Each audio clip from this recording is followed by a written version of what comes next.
C'est Pang de la chaîne, bienvenue sur cette vidéo qui aujourd'hui va parler de l'illusion de notre personne. Comme on est en train de parler de puissance, d'impuissance, de ressources, de potentiel, il est intéressant de voir l'image que l'on se crée de soi-même. Et on se rend compte que la plupart du temps, on a une image de nous, ou en tout cas des potentiels que l'on a, sont parfois complètement surfaits.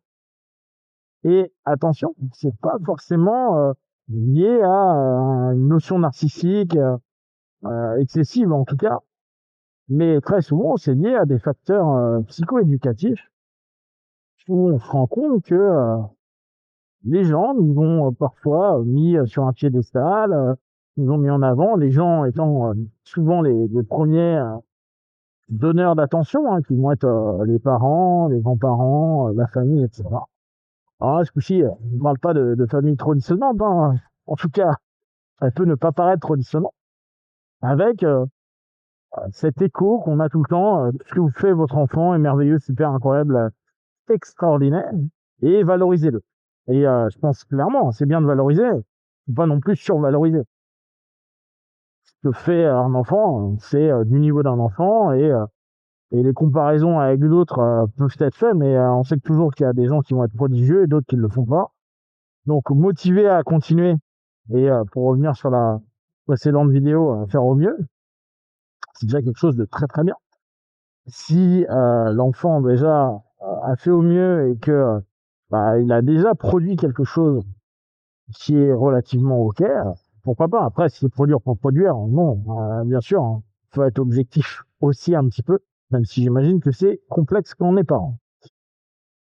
Et dans ce cheminement, les parents peuvent facilement, ou les caretakers peuvent facilement entraîner à une surévaluation de soi-même.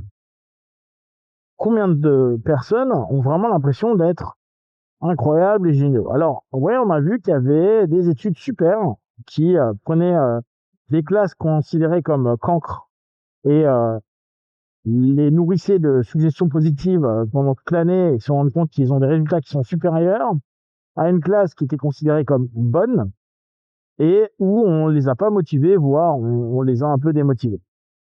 Donc oui, il y a un facteur.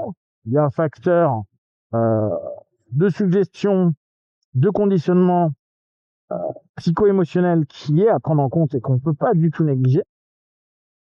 Mais il ne faut pas que cette dernière devienne une espèce de récit intérieur de toute puissance, si je reprends ce dont je vous parlais sur les dernières vidéos, avec la notion de puissance, d'impuissance par rapport à certains éléments. Et ça recoupe cette notion de connaissance de soi, c'est-à-dire savoir qu'on a des compétences, parce que factuellement on en a. T'es bon en maths, t'as de bonnes notes en maths, ou tu comprends très vite les maths, même si tu n'arrives pas forcément à, à répondre à des notions préétablies dans le système scolaire. Bon, tu peux être objectivement en train de te dire, oui, là, en maths c'est ok, en sport c'est ok, en français c'est ok, etc. On peut aussi, dans le rapport humain, il y a une intelligence sociale, il y a une propension à la spiritualité, à la philosophie, etc. On peut avoir conscience, connaissance de ce que l'on est, ce que l'on met en place, sans pour autant être dans un excès. Et je reviens avec cette notion de vous êtes illimité, vous êtes extraordinaire, incroyable et merveilleux. Même si on peut dire que la normalité en tant que telle n'existe pas, on peut quand même accepter que il y a des statistiques communes qui sont pour la plupart et qui nous donnent une jauge d'à peu près où on peut se trouver.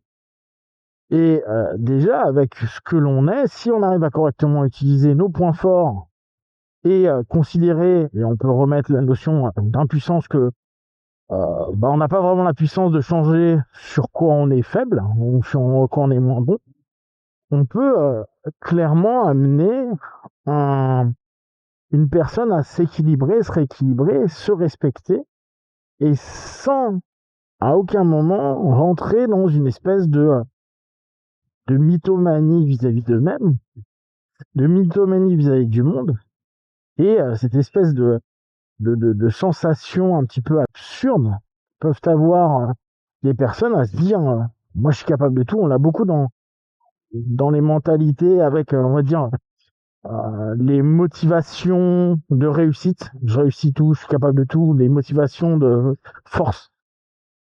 Avec une espèce de je suis pas capable de voir réellement ce que je suis, donc je me raconte une histoire pour rester cohérent par rapport à l'image que je me donne et l'image que je veux renvoyer aux gens. Et ça rend pas les gens heureux.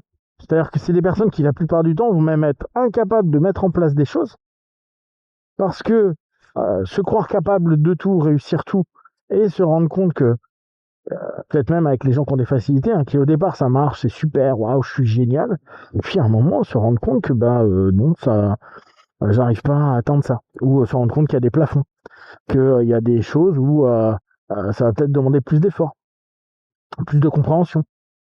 Plus de focalisation. Et là, se dire à ce moment-là, merde, eh ben en fait, tu vas peut-être pas y arriver. Et c'est pas grave, c'est juste là où t'en es. Et ben, il y en a vu qu'ils ont bouffé des échecs en amont et que ils savent qu'ils peuvent pas aller plus haut. Ils vont commencer à se raconter tout un mythe, tout un monde sur lequel ils vont pas faire telle ou telle chose parce que ça, non, c'est pas pour eux, alors qu'en fait, c'est juste ça, c'est parce que tu n'es pas capable de réussir et tu le sais très bien en amont. Donc, avoir une espèce de surexploitation de son ego et de sa personne peut être clairement quelque chose qui amène à une souffrance, mais surtout un non-développement de soi, un moindre développement de soi, et, euh, et une illusion par rapport à sa propre vie, où à aucun moment il ne pourra être et devenir complètement ce qu'il est sans être dans l'imagerie de ce qu'il est. Se redonner une vérité, une sincérité, une authenticité au travers de la connaissance de soi, connaissance de ses potentiels, connaissance de ses moyens, connaissance de ses échecs, est certainement une des choses qui apportera le plus et à un adulte et à un enfant. Si vous avez des questions et des remarques, n'hésitez pas à les partager. N'hésitez pas non plus à vous abonner. Et puis, comme d'habitude, de tout ce que je propose, ne prenez que ce qui est bon juste pour vous. Testez, observez, analysez et concluez. Be one, ciao. Ça va? La péchouille? Ouais, attends. C'est la caméra. C'est caméra, ouais.